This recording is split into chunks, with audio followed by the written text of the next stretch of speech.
Yo creo que existe un pensamiento nacional y un pensamiento argentino.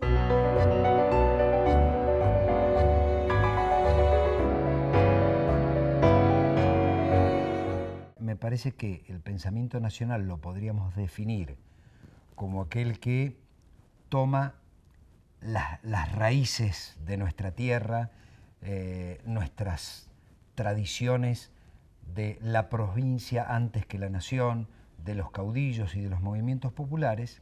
Y el pensamiento argentino me parece que es ese pensamiento nacional, pero también el pensamiento liberal o el pensamiento extranjerizante, pero visto desde nuestro punto de vista. Creo que nosotros somos el producto de ambas cosas, con una preponderancia del pensamiento liberal en muchos momentos de la Argentina y en menos momentos de la Argentina con una preponderancia del pensamiento nacional.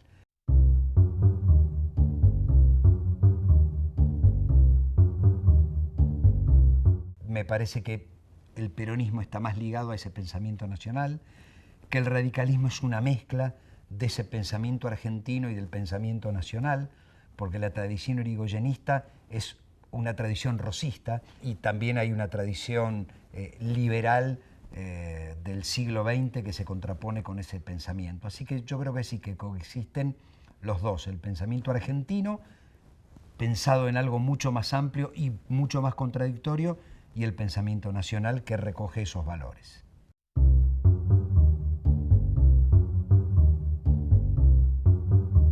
Tenemos dos tipos de presidentes en la recuperación de la democracia, los que abrevan de las tradiciones nacionales y populares más importantes de la Argentina, Alfonsín en el irigoyenismo y los Kirchner en el primer peronismo, y tenemos esos dos partidos políticos cooptados por las peores tradiciones de la Argentina, que uno podría denominar hoy el neoliberalismo conservador, que son Menem y de la Rúa. Gobernaron en la democracia el peronismo y el radicalismo en 31 años, mostrando dos facetas absolutamente opuestas, que me parece que tienen que ver con esta contradicción permanente en la Argentina, que las tradiciones políticas la han nombrado de distintas maneras: pueblo y antipueblo, la causa contra el régimen, patria o colonia, pero me parece que se trata de lo mismo. Hoy nosotros decimos democracia o corporaciones.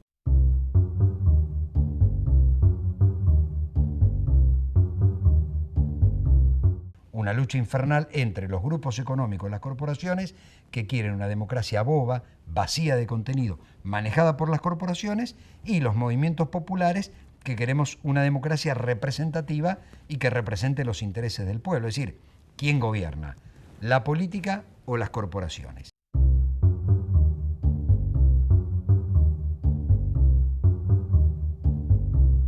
El kirchnerismo vino a sacudir a la política argentina a tal punto que construye una corriente política que incluye a la tradición nacional y popular, pero a todas. Esto es lo maravilloso. El peronista, verdaderamente peronista, se siente a gusto y a sus anchas con los Kirchner. ¿Por qué? Porque es el gobierno más peronista después del de Perón de la década del 40 y del 50. Pero los que veníamos de tradición radical, radical irigoyenista y alfonsinista, ¿no? Radical liberal, también nos sentimos a gusto. ¿Por qué? Porque la justicia social, la independencia económica y la soberanía política también ya son banderas nuestras. ¿Pero qué hace el kirchnerismo?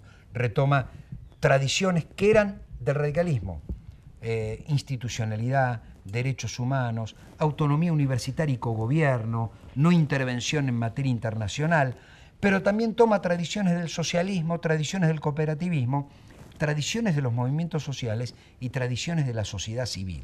Entonces, este combo hace que todos, en el kirchnerismo o en el Frente para la Victoria, que es la herramienta electoral, nos sintamos dentro de un espacio que nos pertenece.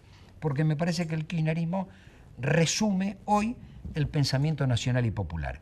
Como lo resumió Irigoyen o como lo resumió Perón, me parece que incluso lo resume bastante más, porque estamos todos adentro, los del pensamiento nacional y popular.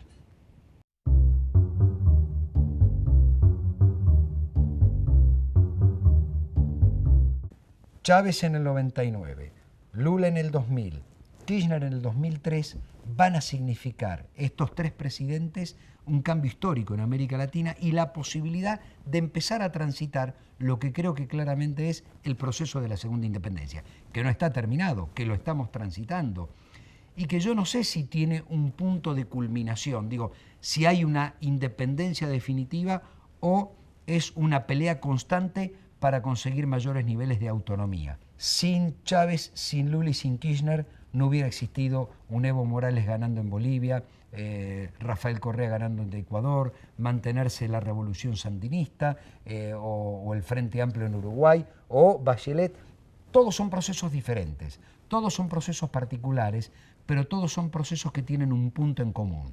Terminar con el modelo neoliberal, pasar a un modelo de desarrollo con inclusión y además con una mirada latinoamericanista como no sucedía desde 1824 o 1826. Es importantísimo mantener estos procesos en América Latina porque si no sería imposible mantenerlos individualmente en cada uno de los países.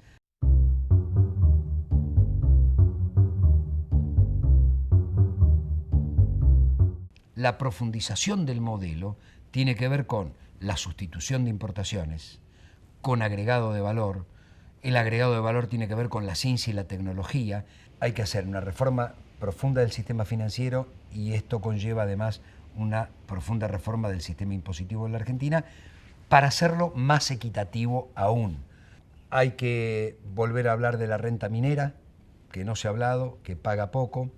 Entonces nosotros vamos por la soberanía energética, vamos por la soberanía alimentaria y me parece que hay que darle una vuelta de tuerca más a lo que tiene que ver con la agricultura familiar. El Estado, a través del gobierno, está poniendo mucha plata en la economía familiar y en la agricultura familiar. Nadie debería morirse de hambre en la Argentina porque los recursos están siendo destinados. Me parece que hay que revisar la eficiencia en la aplicación de esos recursos que tiene que ver con, bueno, si la gente está o no cultivando, cómo, de qué manera, porque no tiene que ver solo con la cadena de comercialización, sino que tiene que ver también con la cadena de producción para terminar de sacar a aquellos de la extrema pobreza.